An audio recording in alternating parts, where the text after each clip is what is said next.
Hi friends, welcome to my channel. ఈరోజు video చాలా ఇంట్రెస్టింగ్గా ఉందండి. వీడియోని ఎక్కడ స్కిప్ చేయకుండా ఎండ్ వరకు చూసేయండి. ఇక జాను బాధపడుతూ వెళ్తూ ఉండగా వివేక్ ఎదురుపడతాడు. ఇంకా ఎందుకు మనసులో ఆ బాధని మోస్తున్నావు జాను? నీ కంటి రెప్పన దాగున్న ఆ కన్నీటిని ఇక ఏడ్చే, నీ గుండెల మీద భారాన్ని దించుకో అని అంటుండగా, నా కట్టెలు కాలే వరకు నా బాధ తీరేది కాదు వివేక్ అనగానే, జాను అలా మాట్లాడకు అని వివేక్ అంటూ ఉంటాడు. ఇక నేను ఎందుకు అలా మాట్లాడుతున్నానంటే నా మనసు 1000 ముక్కలైంది వివేక్. అది ఎవరికి చెప్పినా కూడా అర్థం కాదు. ఏడిస్తే బాధ తగ్గుతుంది అంటే రోజుకు 100 సార్లైనా నేను ఏడుస్తాను, కానీ ఏడ్చే నా బాధ తీరేది కాదు అని అంటూ ఉంటుంది జాను వివేక్తో. ఇక ఎందుకు అలా బాధపడుతున్నావు జాను? నువ్వే కావాలి నాకు, నువ్వే నా జీవితంలా బ్రతుకుతున్నాను నేను. ఎవరి నిర్ణయం పైన నేను ఆధారపడట్లేదు. నువ్వు ఇక్కడే అను, నేను ఇప్పుడే నీ మెడలో తాళి కట్టేస్తాను. కానీ నువ్వు అలా అనవు కదా. మీ అమ్మ ఒప్పుకోవాలి, మీ ఇంట్లో వాళ్ళు ఒప్పుకోవాలి, నందన్ కుటుంబం ఒప్పుకోవాలి అని నాకు లేనిపోని కండిషన్స్ పెడతావు. ఇక మా అన్నయ్య మిత్రతో అయినా ఆ విషయం చెప్దామంటే నువ్వు దానికి కూడా ఒప్పుకో. నేను అందుకే మా అన్నయ్య అడిగినప్పుడు సైలెంట్గా ఉండిపోయాను అని అంటూ ఉంటాడు వివేక్. ఇక ఏమీ చేయలేనప్పుడు వదిలేయడమే కరెక్ట్ కదా వివేక్, నన్ను వదిలే, నేను వెళ్ళిపోతాను అని జాను అంటుండగా, వివేక్ జాను చేయిని పట్టుకొని, వదిలిపెట్టడానికి కాదు, పట్టుకున్నది ఒక్కసారి వదిలేస్తే జీవితంలో అన్నీ వదిలేయడం అలవాటైపోతుంది. నేను నిన్ను వదిలేయడానికి కాదు, నేను ఎవరి నిర్ణయానికి కూడా విలువ ఇవ్వట్లేదు. ఒక్కసారి నువ్వు అను, నేను నిన్ను పెళ్లి చేసుకుంటాను అని అంటుండగా, నేను నిన్ను పెళ్లి చేసుకొని ఆ ఇంటికి వచ్చాక ఇక నన్ను కాకుండా మా అక్కని 100 మాటలు అంటారు. మా అక్క అలా అందరితో మాటలు పడడం నాకు ఇష్టం లేదు, నా వల్ల కాదు.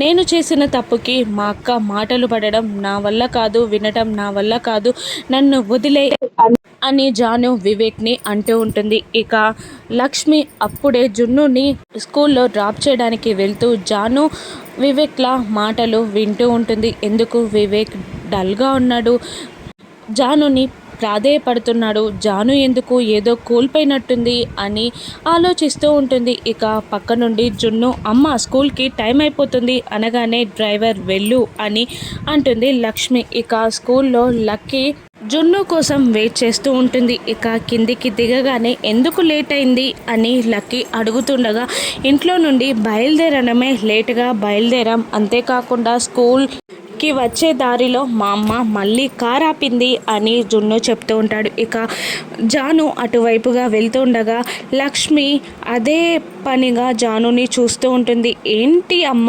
ఎందుకలా జాను టీచర్ని చూస్తున్నావు అని అడుగుతుండగా, తను ఏదో బాధలో ఉన్నట్టు అనిపించింది, అందుకే చూస్తున్నాను అని లక్ష్మి చెప్పగానే ఇక లక్కీ ఇలా అంటుంటుంది, పాపం వివేక్ బాబాయ్ జాను పిన్ని అని అంటుండగా, ఏమైంది అని అడుగుతూ ఉంటుంది లక్ష్మి. ఇక వాళ్ళ పెళ్ళికి ఇంట్లో పెద్దలు ఒప్పుకోవట్లేదు. ఇక వివేక్ బాబాయ్కి ఇంట్లో వేరే సంబంధం కూడా చూశారు, వేరే పెళ్ళి చేయాలి అనుకుంటున్నారు, పాపం జాను పిన్ని ఏడుస్తుంది అని అంటూ ఉంటుంది లక్కీ. ఇక వివేక్ బాబాయా, అదేంటి అలా ఎందుకు మాట్లాడుతున్నావు అని లక్ష్మి అడుగుతూ ఉండగా, ఇక అదేంటి బాబాయే కదా నాకు, అందుకే బాబాయ్ అన్నాను అని అనేస్తుంది లక్కీ. ఇక ఒక్క నిమిషం షాక్ అయి పక్కున నవ్వుతుంది లక్ష్మి.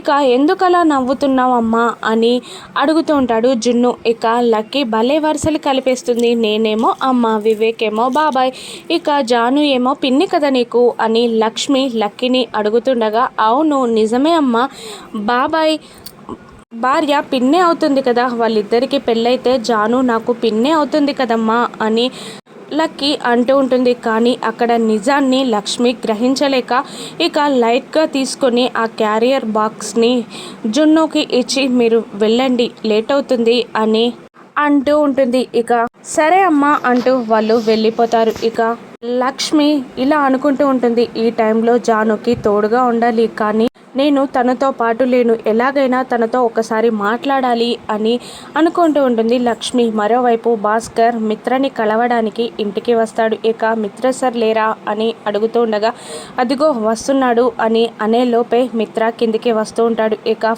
నేను తీసుకురమ్మన్న ఫైల్స్ తీసుకొచ్చావా అని భాస్కర్ ని అడుగుతూ ఉంటాడు మిత్ర. ఇక తీసుకొచ్చాను, మీరు సంతకాలు చేస్తే సరిపోతుంది అని భాస్కర్ అంటూ ఉంటాడు. ఇక అరవింద ఇలా అడుగుతుంటుంది, మన టీ ఎస్టేట్లో వేరే వాళ్ళని అపాయింట్ చేశారా, బాగా చూసుకుంటున్నారా అని అడుగుతుండగా అవును మేడం, బాగానే చూసుకుంటున్నారు అని అంటూ టీ ఎస్టేట్ అనగానే గుర్తొచ్చింది మేడం, మన టీ ఎస్టేట్ పక్క టీ ఎస్టేట్ అర్జున్ గారిదంట కదా అని అనగా అవును అని అనేస్తుంది అరవింద. మిత్ర కోపంగా చూస్తూ ఉంటాడు. ఇక భాస్కర్ ఇలా చెప్తూ ఉంటాడు, లక్కీ వాళ్ళ అమ్మ కనబడకుండా పోయిన తర్వాత అర్జున్ వల్ల టీ ఎస్టేట్కి వెళ్ళిందని తెలిసి నేను అక్కడికి వెళ్ళాను, కానీ అప్పటికే తను అక్కడి నుండి వెళ్ళిపోయిందంట, అర్జున్ వాళ్ళు కూడా అక్కడి నుంచి వెళ్ళొచ్చారంట అని అనగానే ఇక లక్ష్మి కూర్చొని పక్క నుండి మనీషా దేవి అని అనుమానపడుతూ ఉంటారు. ఇక లక్కీ వాళ్ళమ్మ మళ్ళీ ఎక్కడ వస్తుందో అని అరవింద మిత్ర ఇద్దరు టెన్షన్ పడుతూ ఉంటారు. ఇక ఆ తర్వాత ఏమైంది అని మిత్ర అడుగుతూ ఉంటాడు. ఇక ఈ విషయం నీకెప్పుడు గుర్తొచ్చింది అని అరవింద అడుగుతూ ఉండగా మొన్న ఫాదర్స్ డే రోజు అర్జున్ గారు స్కూల్లో కలిశారు, అందుకని లక్కీ వాళ్ళ అమ్మ గురించి అడిగాను, కానీ తను అప్పుడే అక్కడి నుండి వెళ్ళిపోయిందంట మేడం అని భాస్కర్ అంటూ ఉంటాడు. ఇక సర్లే, ఏది ఎప్పుడు జరగాలో అప్పుడే జరుగుతుంది అని అరవింద అంటూ ఉంటుంది. ఇక పక్క నుండి మనీష ఆలోచిస్తుండగా దేవయాని ఏంటి అలా ఆలోచిస్తున్నావు అని అడుగుతూ ఉండగా ఇక లక్కీ వల్ల అమ్మ గుచ్చి ఇక కావాలనే అర్జున్ భాస్కర్కి నిజం చెప్పలేదని నాకు అనిపిస్తుంది అని అంటూ ఉంటుంది మనీష. ఇక వాళ్ళ గురించి మనకెందుకు అని దేవయాని అంటుండగా లేదు, ఇక ఆవిడ ఎవరో కనుక్కొని ఇక తన బిడ్డ ఇక్కడే ఉందని ఇన్ఫర్మేషన్ ఇచ్చామనుకో, ఇక తను ఇక్కడికి వచ్చి గొడవ చేస్తుంది, ఇక తనే తల్లి కాబట్టి మిత్రకి తన బిడ్డని తల్లికి అప్పగించే అంత పని తప్ప వేరే ఏ మార్గం ఉండదు. ఇక లక్కీ మిత్ర జీవితం నుండి వెళ్ళిపోతే ఇక నేను మిత్ర పెళ్లి చేసుకోవచ్చా ఆంటీ అని అంటూ అర్జున్ని కలవడానికి వెళ్దాం ఆంటీ అని అంటూ ఉంటుంది మనీష. ఓకే అని దేవయాని అంటుంది. ఇక మరోవైపు అర్జున్ ఆలోచిస్తూ ఉండగా వాళ్ళ అమ్మగారు వచ్చి ఏంటి లక్ష్మి చెప్పిన మాటల గురించి ఆలోచిస్తున్నావా అని అడుగుతుంటే లేదమ్మా, ఫాదర్స్ డే రోజు భాస్కర్ కలిశాడు, ఇక ఆ రోజు భాస్కర్ లక్ష్మి గురించి అడిగాడు, కానీ నేను చెప్పలేదమ్మా, నేను చేసింది తప్పా ఒప్పా అని ఆలోచిస్తున్నాను అని అంటుండగా ఎందుకు చెప్పలేదురా అని వసుంధర అడుగుతూ ఉంటుంది. కాదమ్మా, లక్ష్మి గతం గురించి ఎవరికి తెలియజేయొద్దు అంటుంది కదా, అందుకే చెప్పలేదు, మళ్ళీ లక్ష్మి ఏ ప్రమాదంలో పడుతుందని భయపడ్డాను అని అంటూ ఉంటాడు అర్జున్.